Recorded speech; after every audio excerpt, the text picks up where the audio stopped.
प्यारे बच्चों, सुप्रभात। जैसा कि आप जानते हैं, ये कृतिका का पार्ट 3 है, साना साना हाथ जोड़ी, जिसकी लेखिका मधु कांकरिया जी हैं।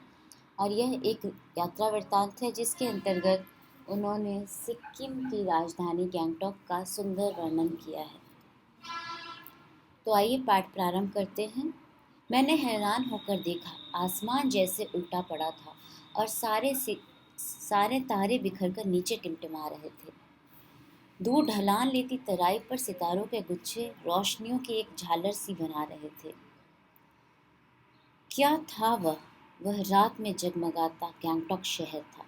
इतिहास और वर्तमान के संधि स्थल पर खड़ा मेहनत कश बादशाहों का वह एक ऐसा शहर था जिसका सब कुछ सुंदर था, सुबह शाम रात। इसके माध्यम से लेखिका ये बताने का प्रयास कर रही है कि रात्रि के समय जब गैंगटॉक शहर को उन्होंने देखा तो उन्हें ऐसा प्रतीत हुआ जैसे आसमान जो है उल्टा पड़ा है और उसके सारे तारे जो हैं वो नीचे टिमटिमा रहे हैं। ऐसा उन्हें कब प्रतीत होता है? जब वह रात्रि के समय गैंगटॉक शहर के अंदर लोगों के घरों में जलती हुई बत्तियों को देखती हैं, तो उन्हें यही प्रतीत होता है मानो आसमान जो है वो नीचे उल्टा पड़ा है और उसके सारे तारे जो हैं वो जो घर की बत्तियां हैं उसके संबंध में वो कह रही हैं।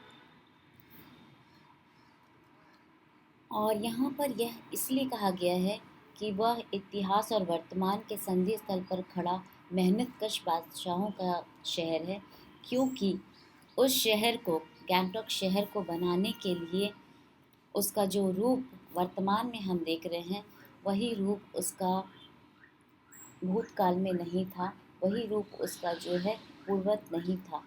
उसको बनाने के लिए बहुत अधिक मेहनत करने की आवश्यकता पड़ी लोगों को, और उनकी मेहनत की बदौलत ही ये जो शहर है जो आज वर्तमान में हमारे सम्मुख है वह इतना सुंदर है।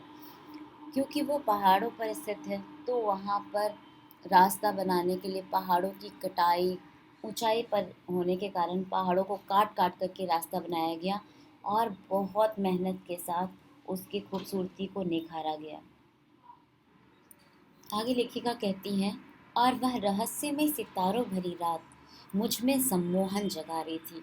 मानो उस सितारों भरी रात की खूबसूरती जो है लेखिका को अपनी ओर सम्मोहित कर रही थी, अपनी ओर आकर्षित कर रही थी। कुछ इस कदर कि उन जादू भरे क्षणों में मेरा सब कुछ स्थगित था। ऐसे लग रहा था सब कुछ रुक सा गया है, अर्थहीन था।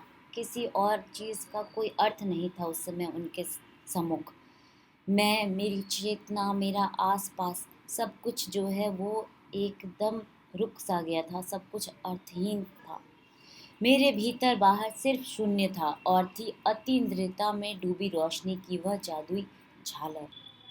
यहाँ पर अति इंद्रियता शब्द का प्रयोग किया गया है, मतलब इंद्रियों से भी परे, जिसमें वो पूरी तरह से गैंगटॉक शहर की इस रात की खूबसूरती में खो चुकी हैं।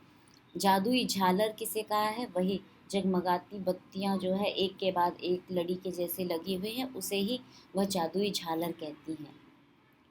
आगे कहती हैं, धीरे धीरे एक उजास उस शून्य से फूटने लगा।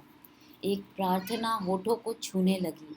साना साना हाथ जोड़ी, गर्दहु प्रार्थना, हामरो जीवन तिमरो कौशली। यह नेपाली भाषा में कही गई प्रार्थना है जिसका अर्थ है, छोटे छोटे हाथ जोड़कर प्रार्थना कर रही हूँ कि मेरा सारा जीवन अच्छाइयों को समर्पित हो। आज यह सुबह की प्रार्थना के ये बोल इन्होंने एक नेपाली युवती से सीखी थी, जिसको वो इस प्रभात में बोल रही थी। एक उजास उस शून्य से फूटने लगा का अर्थ है कि उजाला जो है होने लगा, धीरे धीरे जो है वो सूर्योदय हो रहा था, सूर्य उदित हो रहा था। आगे, सुबह हमें युमथांग के लिए निकल पड़ना था, पर आँख खुलते ही मैं बालकनी की तरफ भागी। यहाँ के लोगों ने बताया था, यदि मौसम साफ हो तो बालकनी से भी कंचनजंगा दिखाई देती है।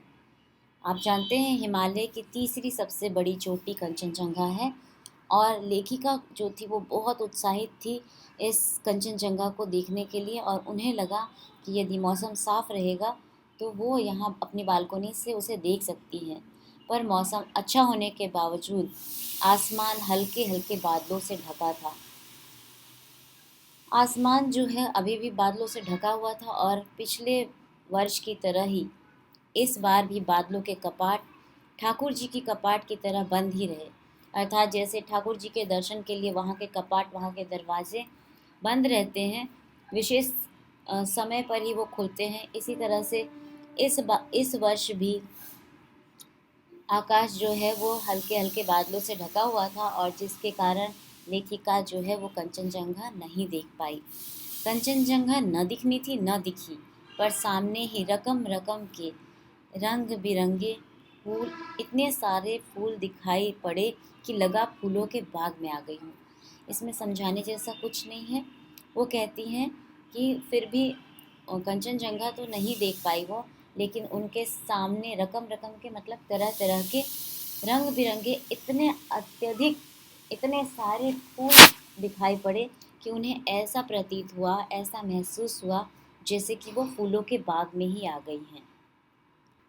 बहरहाल गैंगटॉक से 149 किलोमीटर की दूरी पर युमथांग था। युमथांग यानी घाटियाँ, सारे रास्ते हिमालय की गहनतम घाटियाँ और फूलों से लदी वादियाँ मिलेंगी आपको। ड्राइवर कम गाइड जितेन नार्गे मुझे बता रहा था। यहाँ पर जो उनका ड्राइवर है वही उनका गाइड था, क्योंकि वह उधर वहाँ का जो है वहीं का निवासी था, वहीं का रहने वाला व्यक्ति था, और इसलिए वह लेखिका को उनके गंतव्य तक ले जाने के साथ साथ उन्हें उसके विषय में बताते भी जा रहा था।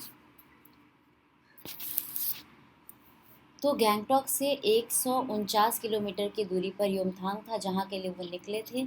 और नार्गे ने बताया, जितेन नार्गे ने उन्हें बताया कि युमथांग जो है वो घाटियाँ ही, वहाँ पर सिर्फ घाटियाँ ही घाटियाँ मिलेंगी। घाटियाँ जैसे अंग्रेज़ी में आप वैली कहते हैं, और वो घाटियाँ भी कैसी, फूलों से लदी वादियाँ मिलेंगी, यानी कि चारों तरफ रंग बिरंगे फूल ही फूल दिखाई देंगे। तब लेखिका ने बच्चों के जैसे उत्साहित होते हुए पूछा, क्या वहाँ बर्फ मिलेगी? तो नार्गे ने क्या उत्तर दिया, चलिए तो, मतलब पहले चलिए फिर आप स्वयं देख लीजिएगा कि वहाँ क्या मिलेगा क्या नहीं मिलेगा। जगह जगह गदराए पाइन और धूपी के खूबसूरत नुकीले पेड़ों का जायजा लेते हुए हम पहाड़ी रास्तों पर आगे बढ़ने लगे कि एक जगह दिखाई दी, एक कतार में लगी सफ़ेद सफ़ेद बौद्ध पताकाएं। अब यहाँ पर लेखिका किस विषय में बात कर रही हैं, वो रास्ते के विषय में बता रही हैं कि जब वो उस युमथांग के लिए निकली तो रास्ते में उन्हें पाइन और धूपी के खूबसूरत नुकीले पेड़ दिखाई दिए, जिनके जो पत्ते होते हैं वो बहुत नुकीले होते हैं, और ये पहाड़ों में मिलने वाले, मतलब ऊंचे स्थलों पर मिलने वाले वृक्ष हैं।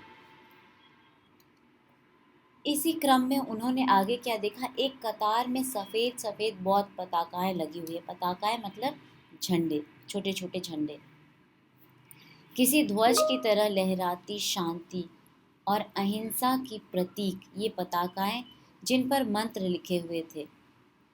ये जो पताकाएं थी वो अर्थहीन नहीं थी, वो शांति और अहिंसा के प्रतीक के रूप में वहाँ के लोग जो हैं इसे अहिंसा और शांति का प्रतीक मानते हैं, और इन पताकाओं पर कुछ मंत्र भी लिखे हुए थे।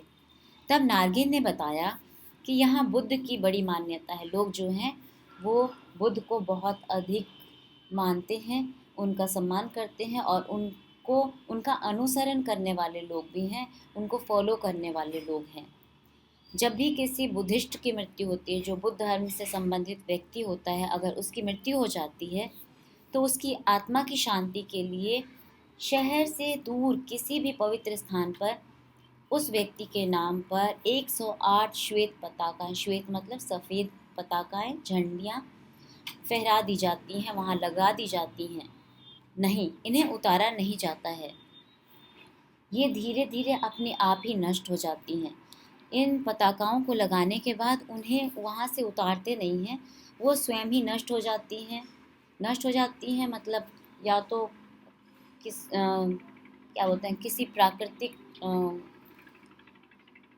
प्राकृतिक चीज़ों की वजह से, या फिर वहाँ आने वाले पर्यटकों की वजह से, या किसी अन्य कारण से, लेकिन उन पताकाओं को कोई निकालता नहीं है, स्वतः ही वह वहाँ से नष्ट हो जाती हैं।